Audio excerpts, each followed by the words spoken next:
From the underground to the world stage. One stage, countless voices. The conversation that shapes culture, politics, entertainment, and society. Politicians, comedians, musicians, actors, public servants, leaders, unfiltered, unscripted, unmissable. This is Debated Live.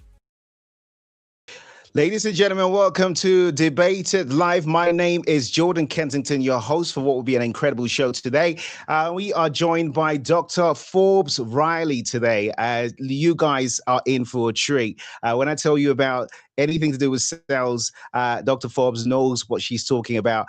Before I introduce her to the show, I'll play a little clip here. So most people know me as the queen of pitch, but they don't really know how I got started. How did you get started? The first way I got started was I was an actress and a television host in Los Angeles. And one day I walked into a studio and there was a little piece of paper that said, "Sell me this pen," long before Wolf of Wall Street ever happened. I looked at the camera and thought, you know what? I'm not going to do what I think everyone else is going to do. They would sell the features. They would say it's a black pen. You hold it in your hand. It sells for $1. I said, maybe I don't do that. I looked at the camera, took a leap of faith, and I said, I was 16 when I got off to college. I was a little lonely, a little scared, a little insecure. And my mother used to write me longhand notes every day. And I would race to the mailbox to go get them. And I realized a pen like this could reach out and touch somebody's heart. Well, the owner of the network, Body by Jake, comes around from the camera, grabs my face, "You're going to make me a very rich person." I didn't know what he was talking about. What he meant was that I had some innate ability to pitch things and get people through a camera lens to want to buy it. So where did that take you in your career? So what happened was for 5 years, I pitched every health and wellness product that came out. They all came onto the network that we had called Fit TV. And 5 years later, Jake would sell that network to Fox TV, $500 million in 1993. Then I happened to be in the right place at the right time. A thing called infomercials were born. And they were half-hour TV commercial that had more of a story to them. And it just fit me like a glove. Because most 2-minute commercials were like Billy Mays going, "Hey, you need to buy this product." And I always had this vision that as a woman, if I yell at you through the TV, you're going to hear your mother, your wife, your sister. They don't want to hear women yelling. Billy could get away with that. But in a half-hour format infomercial, I could tell stories, I could be engaging, and I created a formula. And it's funny because I didn't quite realize I had a formula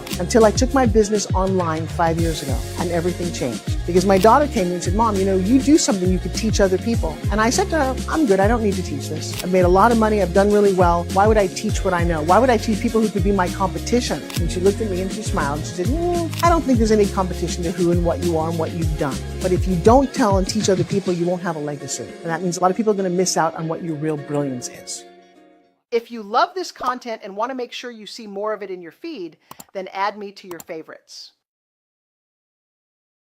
Story there, and that's the story of Dr. Riley. Dr. Forbes Riley, welcome to the show. How are you? She sounds fascinating. I want to hang out with her. I want to hang out with her too. And we're lucky we're hanging out with her right now on Buvix TV on the Debated Show. So, Dr. Forbes, let's go all the way back to the start. Now, when did you know that you will be, firstly, in the media industry and also someone that will be really good at sales? When did you know? Was it at that point when you were growing up? Did something happen that kind of gave you that kind of instinct that this is where you would be going to? I figured it out yesterday. So seriously, and seriously, that's what's a really important thing. I did not figure this out along the way, which gives your listeners a whole lot of hope. There was no grand scheme plan here. I just wanted to matter.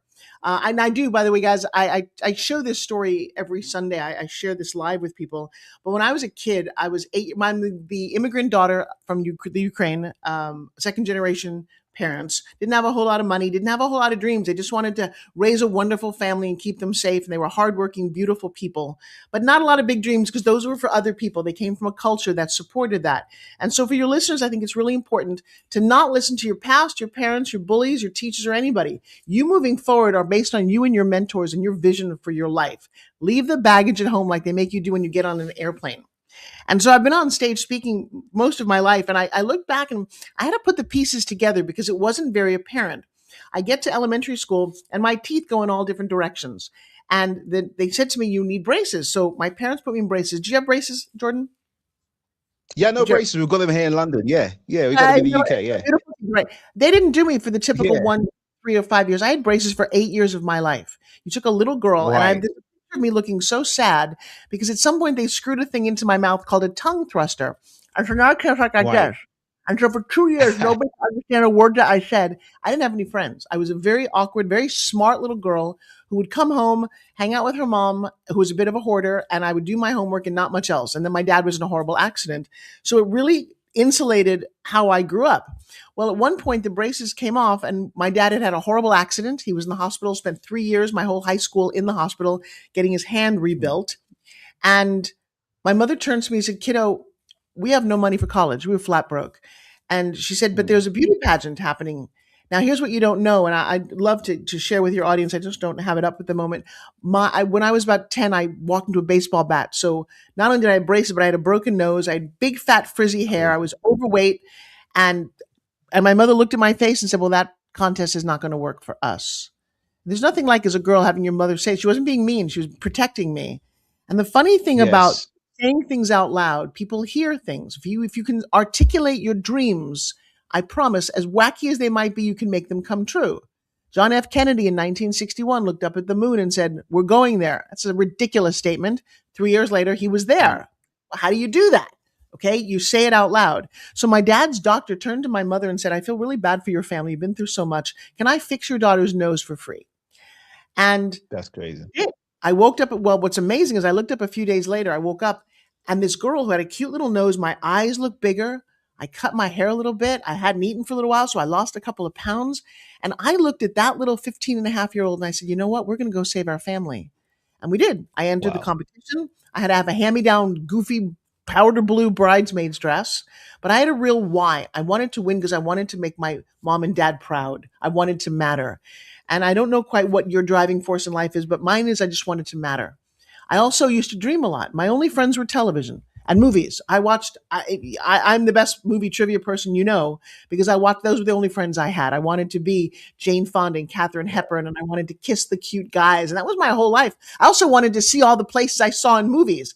And I travel to them now. And I can imagine, Audrey Hepburn does this thing in Rome where she sticks her hand in something. I remember that moment in the Gladiators, or you see Paris or the top of New York Empire. I can always attach these to movie things. And I often think that my life is a movie, good or bad, which, by the way, gets you through a lot of problems. Because when the bad happens, you have to remember that life happens for you, not to you. So you don't Not get to you, yes. you don't get to get just good things in your life.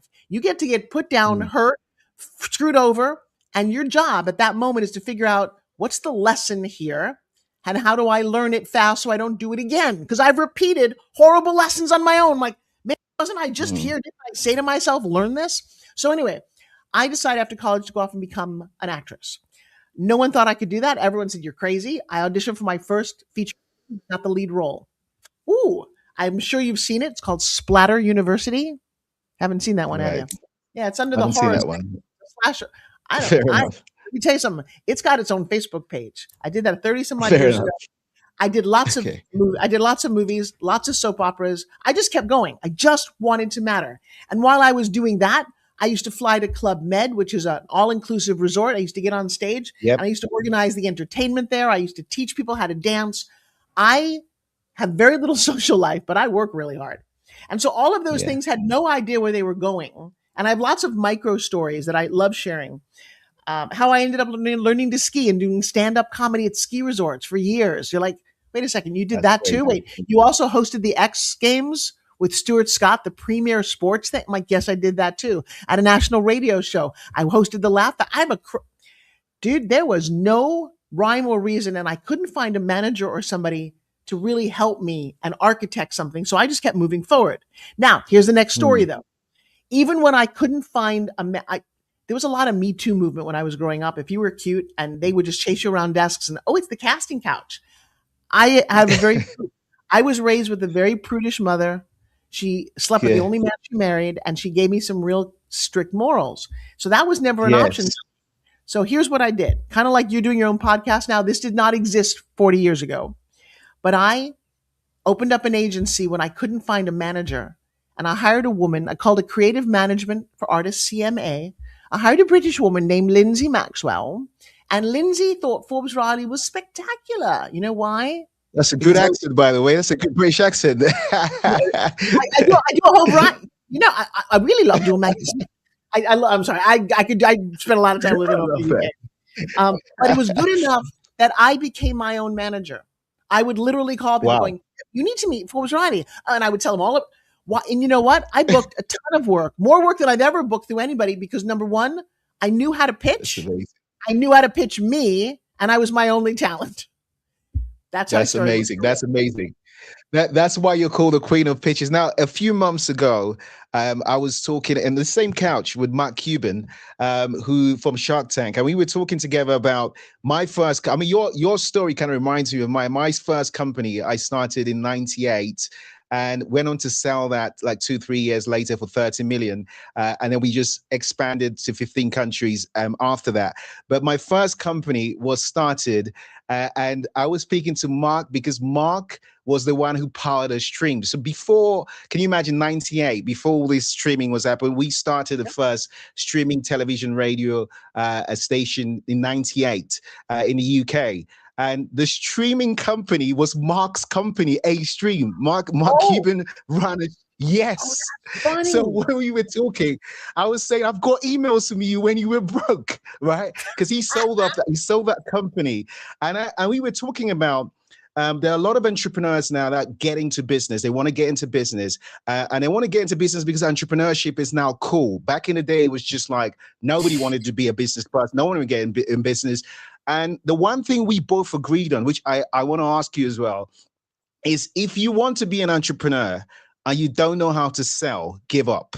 Now, am I right or am I wrong? Do you need sales? No. Do you need to know how to sell or not? Here's the thing. You need to know how to pitch. Selling is very different because you need to pitch. If you don't like selling, I hate selling. So I pitched my sales team to sell for me. At the top of a company, Right. and you can certainly share with this, and I know Mark feels the same way, you're never the only person there. You just bring your skill set. Sure. So if you don't know how to pitch, you won't get a good partner. And so now I don't sell a partner. I don't sell a sales team. I don't sell people on my team. I pitch them. I enroll them. And I do teach this. I'm one of the only people. I've just finished. The book is launching April 25th. And I'll tell you why. Pitch Secrets A to Z. Okay. Here's the thing. If you can pitch, you can get your husband, like I do, to rub your neck in the middle of the night going, oh, honey, I got a cramp. Can you rub it? You can get your kids. Don't tell my wife that. Don't tell my wife that. She might be watching. Oh, you know, but you're going to pitch your wife. You ever not go to the restaurant that you wanted to go to because you sucked at pitching? Let me tell you something. You get anything and everything you want when you master the art of pitching. And guys, pitching has nothing to do with sales. Isn't that funny? Selling. So what is the difference between pitching and selling for people that don't know? So when I talk about selling, I actually mean pitching, but what is the difference? No. That's the irony. Pitching and selling are two very different things. That's like saying black and orange. They're both colors, but they're very different. So, I made a career out of pitching. How do I know this? Right. By the way, if I get this next answer right, you're going to go, Forbes, you're a genius. Okay, here we go. I'm going to make a prediction. I'm going to literally write something on this piece of paper. You and I have not really met. I made a little prediction about what I think sales is. I'm holding it on my chest. Here's a question. Would you like to see something cool? Yes. Okay, I win. I know you're going to say that. Pitching has to do with know what the other person's going to say and getting them to say what you want. Sales is closing a deal and getting a credit card. That's a very different concept. So when I talk about pitching, and I break it down every Sunday, dude, I do a 2-hour live training. I've been doing this for 6 years. It's 5 p.m. here, 10 p.m. in the UK, and it's for free. So what I do there is I enroll you into what is pitching. Okay, so number one, pitching is exciting people. How many times on Shark Tank do people get up there and they're just freaking boring? I got a great idea, and let me tell you about my company. That is true. Right? Or you're at an event. Somebody shakes your hand. You're going to sell them right off the top? No, you're going to pitch them. You're going to pitch them into going, hi, here's who I am, and here's what I do, and here's why it will work for you. I literally shake people's hands. It's called the $100,000 handshake. And in about 20 seconds, if you hear the words, tell me more, you win. None of that is sales training. That's amazing. I call it the 5-second rule, but I love it. I love it. So you have a story where you were selling a pen or you were asked to sell a pen.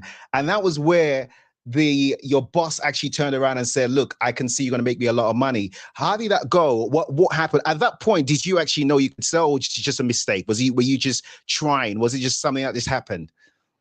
This is the part when you said, when did you know? I had no idea. This is the part when Right. Leonardo DiCaprio was on a sitcom with Michael J. Fox. Playing Jordan Belfort. Yeah. Right. No. Wolf of Wall That's Street. that's his movie. No. Let's go back to Oh, little baby. okay. Let's go back to little baby Leo. Leo was on a Right. sitcom, okay, called Family Ties. One day he walks into an audition as a kid for this silly movie called Titanic. And it's a stupid movie because we know the ending before it starts and it's not good, right? Come on. So he doesn't think that's going to Yes. do anything for his career. He auditions, gets the lead, and then what happens 2 years later? Boom. That's how careers happen. So you guys, if you want to be an entrepreneur, you want to be successful, the first thing you want to do is you want to lay groundwork. You will not be overnight successful. Nobody is. It doesn't work that way. You have to Of build it course. down. But so Leo got to that point. Titanic was great, but he's also managed to strategically build a good career. So for me, I don't like sales. I'm doing acting and modeling and commercials. I walk into a room and there's a camera there. And this is back in 1990, very different than the world is today. There's no cell phones. And there's a Yes, yeah. pen sitting on a table. And the note says, sell the camera this pen. And I look at the camera. I'm like, I'm in the room by myself with the camera operator. And I'm like, oh, geez, I don't like selling. And so my head went, I could hear my dad's voice because my dad was a magician and he was an inventor and he was really goofy. I was raised to be really goofy. I'm quite the out of the box Right. thinker. And so everyone Mm. else, I'm sure they were like, okay, it's black pen, it's this, is that. I looked at the camera and I said, funny thing about pens, I skipped a year of high school. I was 15 and a half when I went to college. I was really smart, but I was really insecure. And my mother, God bless her, she would write me longhand notes every day. I'd race to the mailbox to get them so that I could feel close to her. And a pen like this can reach out and touch somebody's heart. Now, be mindful. This is the truth. I put that pen down and thought, that was freaking ridiculous. And I went to leave. And Body by Jake, who'd been way behind the camera, walks up to me, grabs my face, and says, you're going to make me a lot of money. Now, he is a brilliant pitcher. He had been on, you know who he is? Body by Jake is the very first personal trainer. What? Yeah, if you go Wow. back to the books, he was training Steven Spielberg and Harrison Ford in Hollywood. Wow. And he created the concept of personal training. And he's a visionary. He had this idea for selling products on TV. Nobody was doing this in the 90s. And I ended up doing this job for 5 years. He got everybody to come on who had a fitness product. He got Suzanne Summers and Richardson. It didn't matter. They came on and they also didn't know how to pitch because no one had ever done this. You give me a product, and this is literally a talent. You give me a product, I look at it, and I know exactly why you're going to want to buy this lipstick right now or anything on my Well, not desk. me. I'm not No, going to you- lie to you. Not Oh, me. no, let me tell you something. Oh, no, let me tell you something, Jake. You are going to buy this lipstick. You know why? Because you mentioned For your my beautiful wife. wife. No, but listen to I this. knew it. You don't have to be my avatar, dude. Anybody in front of me is fair game. And that is I what I love it. teach and preach in this book. I'm going to say, look, you got a I love beautiful it. smile. And no, I don't like seeing men in lipstick. That's just me. But I'm going to share with you. Your wife probably has the same problem I do. You get a little older, your lips crack. This is so full of aloe, vitamin C, and hyaluronic acid that my lips look like a baby's. It is so smooth. And the color changes to be the natural color of your lips. This is this is one of a kind. You want to try this? Yes or no? Take my money. Not for me, for my wife. I know. But so I here's love what that. I did. And you really got to understand this, guys, because I'm breaking the rules here. Everybody that I listen to when it comes to sales training, have your perfect avatar. Bullshit. I'm sorry. Mm. I have a fitness product here. Have you ever seen this product, by the way? This was huge I in the haven't. UK. Yeah, so this is Right. called a spin gym. I've done a lot of television in the UK with this product. And you spin it and Okay. it tightens and tones your arms. But you look at this and Okay. you're like, all right, what could that do? So traditional training, sales training says, find your avatar. My avatar is a 48-year-old woman. She's got 2 graduated kids. She drives a Lexus. She walks a Labradoodle and she likes hot yoga, not walking. That's what they told me. Okay, I've never met that woman, but I've sold $1 million in a day of this. Let me give you for an example. Wow. Because everyone's like, who's the avatar? So I look at, let's say a 7-year-old, a 17-year-old, and a 70-year-old, right? None of them are my avatar. I'm going to look, since this is an arm product, look at that 7-year-old girl and say, I watched you do gymnastics. You're too little to go to a gym, but you got to get some strength. This is going to work for you. Your mom's got my credit card. 17-year-old, I see you dancing on TikTok, but your posture is like this because you're too busy texting. This is going to open up your chest, allow you to look a lot better and get more views. Second sale. 70-year-old, sitting there watching on a Barca Lounge or some TV show. I said, you know what, man? You're getting old. and you won't be able to lift your kids. If you want some energy, you can do right in your chair doing this. You give me 5 minutes a day. Your wife's going to love you more because I promise you're going to be that spry guy, and your grandkids are going to think you rock. 3 sales, and none of them were named Sheila. I love that. And so would you say storytelling forms part of this? Because when you talk about the first time you pitched the pen, you're talking about a story. And sometimes telling that story connects. People like storytelling. So do you think that needs to be brought in? And there has to be a balance as well. Some people can tell really good stories. Some people could tell they don't know the balance. The story can be very boring. And there has to be a balance. There is something to it, to learning to have that balance to where you can also read the room, read who you're speaking to, and know when to start, stop, middle, end. All right, so I created a thing called the Ultimate Pitch Formula. It's 8 steps. Story is just one of those steps. And you know, it's funny, as you're putting this out, you've got listeners who are going, well, I know how to do that, and I know how to do that. You guys, do you ever make a recipe? Jordan, you ever make any kind of recipe? Yeah. If you leave out one ingredient, like you're making a cake, you're like, how many eggs? I want to make the cake anyway.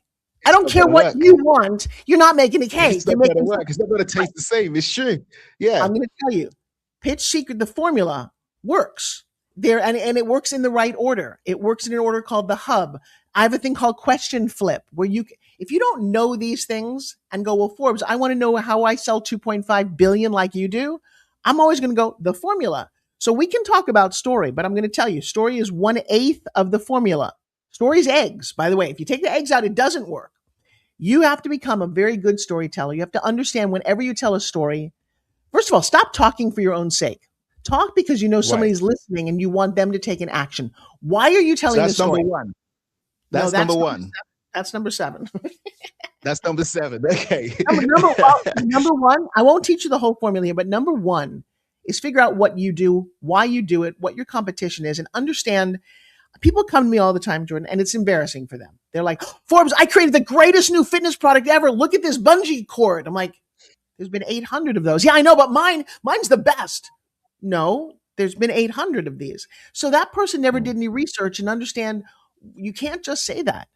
Also, Shark Tank, when you go in and you pitch your product, do you know your numbers? Do you know your stats?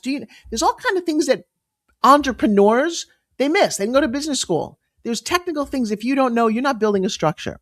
The second thing that's really important is when someone asks you, what do you do? They don't care what you do. They care what you can do for them. So stop unloading. Well, I do this, and as soon as you say and, you're dead in the water. And will kill you. Because I don't want to and. I just want to know you do one thing, and then I need to leave. Unless you intrigue the person listening. I mean, you've had people pitch you, and you're like, oh, God, could they just stop talking? I don't care how many stories they tell. I'm still not interested. Because they fundamentally missed a key point. You have a solution when you create a product or a service. Everything is a solution. I'll test you here. What is this a solution to? Was that a pen? Yeah, it's a pen. What's this a solution to? A solution for me to writing checks and signing contracts. There you go. Because everything you can type now. Right, because everything you could type, but there's times when you want to give an autograph or you want to, you want to sign a check. So if we're selling a pen and you go, well, that's the problem. Somebody says, sell the pen. I'm going to, hey, you know what? Have you ever been lucky enough to write a really nice big check to somebody? Yeah, they don't let you type this. If you don't have a pen, you're dead in the water. And the next thing is you want to say to somebody, what's the pain point? So the pain point is if I don't have a pen like this, I get famous, I can't sign my autograph. I know this is a crazy example, but if I said to you and you're a celebrity going, do you have a really good Sharpie in your bag? And they're like, I don't need one. Tell you what, you're going to meet that ideal kid who looks up to you and says, wow, I want to be like you. And you want to write them a personal note and you've got a pen like this. It doesn't work. You need a really good Sharpie. That's called question flip. How do you understand? Or if your phone has gone off and you meet someone who is literally your next business partner, and you're like, I can't get mine, and your phones have gone off. There's no way to get a pen. That's right. I can't remember your number. I got to write it down. Who has a pen? I need to write this somewhere. I need a pen. That's why you sold a company because that insight for everybody listening. This is a skill set that you want to learn. Because without it, you're not even in the race. Can you imagine you show up for a sprint race, like you're going to sprint, and you're the only one who brought high heel shoes and everyone else is wearing sneakers? I'm like, good luck with that, buddy. You know what? what I've seen there, Dr. Forbes, you gave me 3 points, but what I'll say to the viewers is that they can see the rest in the book, right? They can Yeah, read the rest of the okay. book, right? Let me share something about the book. See, the book is Right, for life. When you sing right. A to Z, and I've never asked anybody, I'm just starting to promote my book. Jordan, what would you make A in a book like this, do you think? My A will definitely be ambition. The reason why you have the ambition. So if you want to do something, why? What is the ambition? What is the I love actual, that. in French, c'est raison d'être. Why do you want to do it? What's the reason? The ambition. What's the So ambition? my A is attitude. And I learned a Love long time that. ago. It's called when an Oscar-winning director, who's my teacher, one of my mentors, told me this: attitude monitors talent. If you don't come in with a I love positive that. attitude and a very forward-thinking, and then I created resources. So not only is this a book, but then you can download free resources to learn how to do the things I'm talking about. Because you're right, A Do you could know have been what? a I lot. like that. Yeah, a lot of people could be watching and they were saying to themselves, Dr. Forbes, I get the attitude thing. And some people just haven't understood how to create a right attitude. Sometimes it's just, today they're having a happy day, tomorrow they're not having a happy day. Is an attitude, I mean, I know this, I'm playing angel's advocate here. Is an attitude something that you have to study every day and literally put yourself in an attitude? Because you cannot tell me you get up every day, literally get up in the morning like, yes, another day. This is going to be a good day today. Or Oh, is my this baby, something that you no, just have to? wait, go back for a second. Any day that It's you wake good. up on the side of the dirt, you'd better have that attitude. I have woken up in a Right. great deal of pain in a hospital. I almost died. I was dead for a little bit. I went septic after a kidney stone, Man. and they didn't think I was going to make it. And I very clearly remember what the day after that when I woke up and they explained to me what had happened. And I had this very clear moment going, every day that you wake up, you bless the ground, the bed, the people, yourself, and you go, because it sucked where I was. I couldn't see my kids, and it almost all just went away. And so the attitude is, yes, I wake up every freaking morning, and I'm blessed now to look over the man that I love more than anything.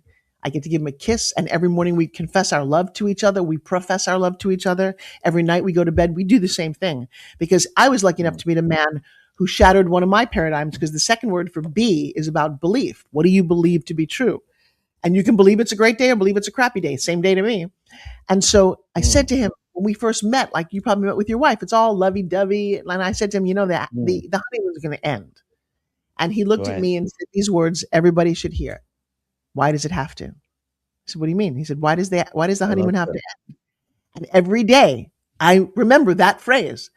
I give him the biggest smoochy kiss. And some days I'm mad at him because the biggest smoochy kiss, and I give him a big cuddle. And I'm so freaking grateful to wake up, put my feet on the floor. I'm able to walk. I've had all kind of issues throughout my life. That level of gratitude is not a joke. It is, but that's why I created. So every letter in this book has a resource, and it's a free resource because just reading a book is not enough. There's going to be a training called Pitch Secrets A to Z, because some people like to watch me talk as opposed to read a book. But I'm going to tell you, these Yeah. 26 steps are the foundation to everything that I do. I love that. Words. I believe words are so important because words cast spells. In the English language, you talk about spelling, and the way you put words together are so important to get what you need in life, what you want in life. How important is learning how to communicate, the art of communication? How important is that? It's everything. I don't know how many ums and likes and you knows have you heard out of my mouth? Freaking zero. You're not going to hear the word trying. You're not going to hear a phrase I I don't know don't how you know. breathe. I'm trying to check how you breathe because you are Well, you are fast. I tell you, I teach this and I drill this, and I stop people in their tracks when they say these words. It's on my screen. Actually, basically, do you know how many people will say actually? Well, I'm actually here on television. You're not actually. I'm here talking to you. Cut the fluff words out, and the intentions become so much more powerful.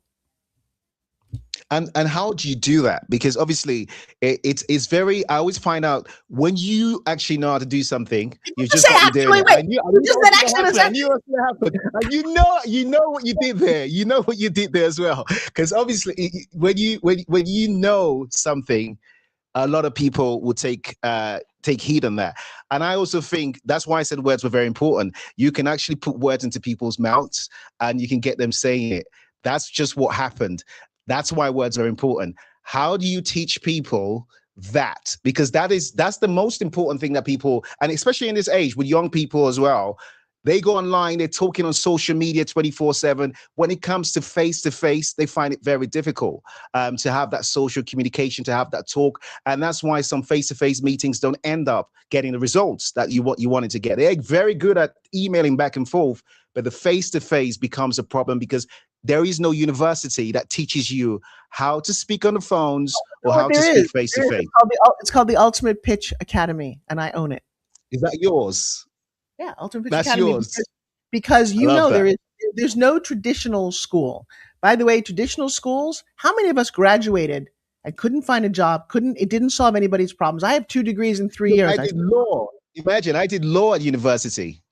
And I did law at university. When did we actually go in class and debate? It didn't happen. It just didn't happen, right? I graduated in college. I couldn't balance a checkbook because nobody taught me a simple little life skill. I used to have to go to the ATM machine to figure out how much money I had because I didn't take the business class. I was doing another track. Oh, I'm sorry. Where's the human relations class? Where's the communications class? So, and I have twins. I have 23-year-old twins. Kind of legendary right now. My daughter's followed in my footsteps. My daughter's not going to college. She made her own million. You guys, there's a TED Talk about her. I love that. Called Every Company Needs a Kid. Go to TEDx and type in McKenna Riley. You want to be inspired by a 22-year-old? McKenna Riley. Every company.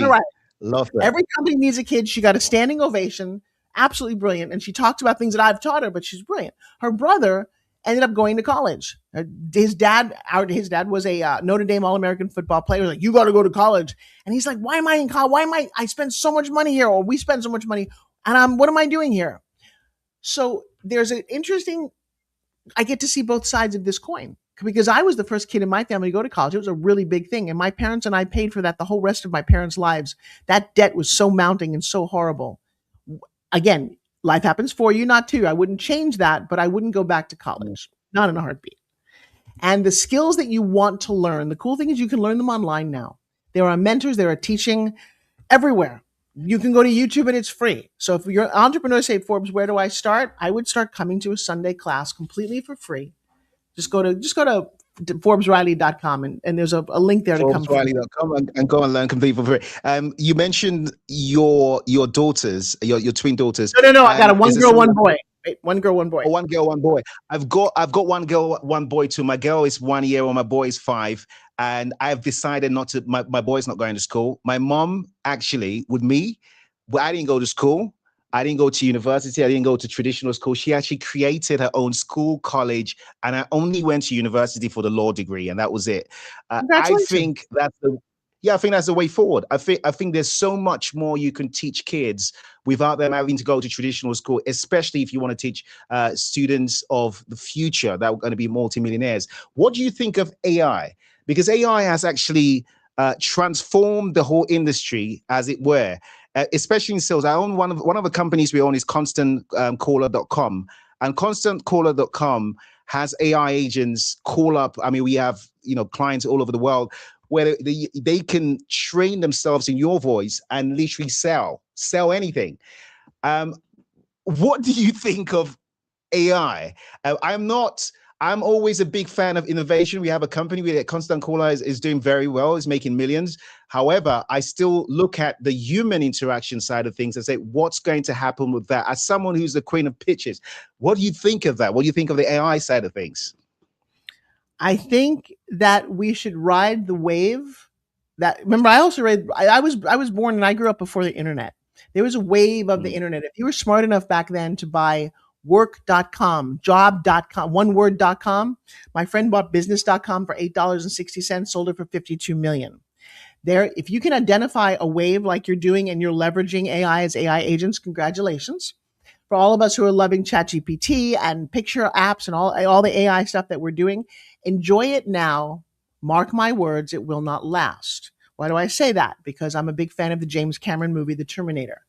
Do I believe that, Arnold's coming back 50 years from now, I'm going to kill Elon Musk's mother? Yeah, I kind of do. I do think that AI is going to get smarter than us. It works faster than we all do. The way it can write emails, and we're taking baby steps. And my prediction about this is enjoy your life now, because there will be no more menial jobs. There'll be no more people packing groceries. We already see the fact that we do this, driving cars, taxis, airplanes at some point. When all of this goes away, what happens to the human population? And I won't get into a debate about it, but I do think that you need to prepare for this and figure out a job and a thing that you love to do that can't be replaced. Because every menial database person, like you said, phone operators, it's all going away. And that's all we've ever known as humans. And I don't really understand what's going to happen, but none of us are seeing it. And we're all like, there's this thing when a tsunami hits, you know what a tsunami is? That's when there's an earthquake and this giant wave comes. Well, before the wave hits, and you can watch this, there's a lot of these documented, the water goes all the way out and people stand there and they're like, wow, where did it all go?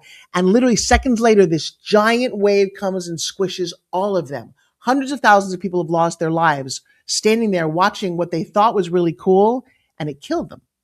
So my word to the wise, because I'm a very big visionary, I've seen a lot of things before they've happened, is just take a look at all this, enjoy it now, make companies that work, solve problems, be brilliant, but be prepared. I love that. Be prepared. I remember, like yourself, during the internet, when the internet came, there a lot of people were looking at that very skeptical at that time, especially the music industry, film, television industry. A lot of industry said, this is it. It's going to take our jobs, et cetera, et cetera. In the music industry, we know what happened. When Napster came, introduced downloads. It took away the ability to actually go into a shop and buy music. In the film industry, it's Netflix and Amazon Prime, et cetera. I mean, we are big in the film and television industry. It's taken away people going to cinemas and theaters. However, what you've seen being consistent from the 90s up till now is still a strive for human interaction. And you saw that clearly during COVID. People still come back to wanting to be with other people, that human social interaction. So do you think that's something that we need to, because look, you remember a time where your memory knew every phone number. If they asked you whose phone number, you had it in your memory. You had history lessons in your head. You didn't have to say, oh, actually, just give me a second, let me Google it. That wasn't what you were doing. Everything was so clean. Your memory was strong. Your telepathy was very strong as well. Now we rely on a lot of things. Now it's an advice to tell people, hey, go back a little bit. I'm not saying don't go forward, but really sharpen your organic side, because I still write and my writing skills have become so much better. And I find, because I write so much, that's where coming back to the pen conversation, because I write so much, my memory becomes sharper because I'm doing something that's natural to what I'm using, something natural to me. When I keep typing for the whole year and I ask myself, when was the last time you wrote? I find out there is a difference between me writing and me typing for the whole year round. So do you advise people to, especially knowing what's happened in the past, knowing what the internet did, knowing what people today, and going to the future, seeing AI also doing that disruption, do you advise people to still try to learn and really have that organic side to you, that natural side to you, and not give up that natural side? You know, as I was listening to you talk, I was thinking about the phrase "be human." There's a little thing running around on the internet right now where they're having you draw two different shaped lines at the same time, because nobody really uses their other hand, whether you're left or righty. Yeah. If you hurt your right hand and you try to brush your teeth, you can't. It's a kind of a weird phenomenon. I mean, you're like, well, that's a weird hand. And so they're having you do two different things to access parts of your brain. The problem is our brains are very limited. Our education is very limited. Our attention span is very limited. And so my thought, enjoy your life. Life is a gift. Oh, it is. You're not going to, the people who are striving to compete with AI, that's never going to happen. I don't need copywriters. I can build a funnel and a website in the snap of a finger. I don't even need I take one picture and I can have an entire year's worth of headshots. It's, like I said, enjoy the wave, because AI is a baby. Babies are so cute. How old are yours are little, right? Babies are adorable. We love them. And then they grow up and hurt us. Yeah. I'm not joking. Yeah. When my daughter, who's my best friend and business partner now at 23, she woke up one day at 12 and like, who are you and what have you done for me lately? I'm like, what? Wow. Like hormones kicked in, and then she's like, don't touch me. I'm like, oh no, twitching on my lap. And it took years for her to come back. Well, imagine this. So AI is a baby. It thinks you're so cute. It's willing to give you your little, oh, I'll write your email for you. I'll make that phone call for you. And when AI gets a little bit older, and they're finding this now, they've asked AI, would it shut itself down? And it very clearly said no. Well, I mean, there is a Facebook AI. They've created this. Well, AI have created a social network with AI agents, not for humans, just for AI agents, and they're communicating, starting their own religion. Really, like so it's already happening. But I'm always on the positive side. I always know that humans always win. Humans always win. Now you've been very, very successful. At this point, people that want to read your story can actually go into the books and get it. But at this point, you're now a multimillionaire. You're very successful. And your daughter now tells you, look, there's this big wave happening. There's people on TikTok selling, infomercials have come back again, but in a different way. Everyone is selling online. You should go out there and teach. And your answer to that was, why would I teach people? I mean, that would be competition to me. But you decided to do it because of legacy.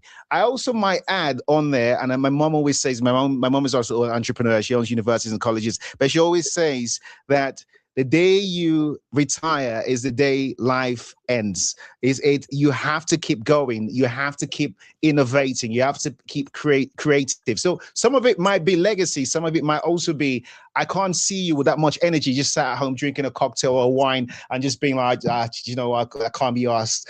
You have to do something. So what is it? Is it a mixture of both, or is it just legacy? So here's what's interesting about that. You said the word "you have to," and to everybody listening out there, you don't have to do anything. You don't have to pay your light bill. You don't have to brush your teeth. Your teeth will fall out and you'll be in the dark, but because you get to. No, this is a big word. You get to. I've watched people retire and die. I've watched people retire and thrive. My father-in-law just passed away at 92, and he'd retired, loved his life, and lived with his wife, and they just had a great time, retired from what he did for a living. I don't see that often enough. My personal big mentor in life was a man named Jack LaLanne. He was the godfather of fitness. Arnold Schwarzenegger credits him with the reason that he's fit. He passed away at 96, and he had never retired. I spent 8 years building a juicing company with him. His wife, March 15th, is turning 100. I just wrote 2 forwards for her book. She's 100 and she's going strong and lives on her own. She is my all-time role model and hero.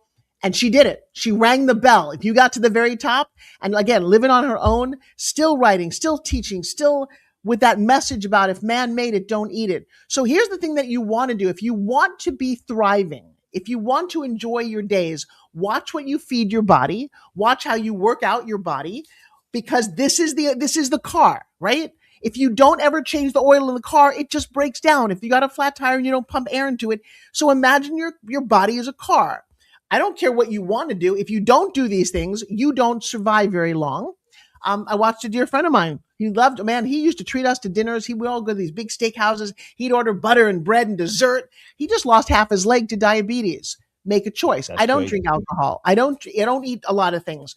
I'm very strict about what I do. I'm married to a world champion bodybuilder, and this is important to us. But to other people, having a cocktail on a Friday night is important. So here's my advice. Go freaking love your life, whatever it is. But you don't do one thing and say another, saying, I want to live to be 100 and have that beer and smoke your cigar, because that's not happening. And we can just prove that over and over again. And then you can say, well, George Burns lived to be 100. You know what? Congratulations. 1 in 1 million if you're that lucky. But I just think you want to take stock. And that's part of what this book does. That's why A, B, and C, well, C is a little bit more about business, but attitude and belief. You guys, you are the entrepreneur. You are the biggest resource that you have. I mean, here's another book that I've done. Guess what? I'm doing this. We're in fitness because it's that important to you. I love that.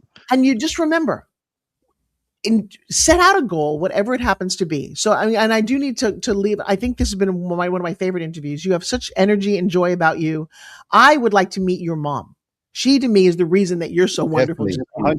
And I'll make that happen. As the owner of universities, forward thinking, she is just a rock star. And so congratulations.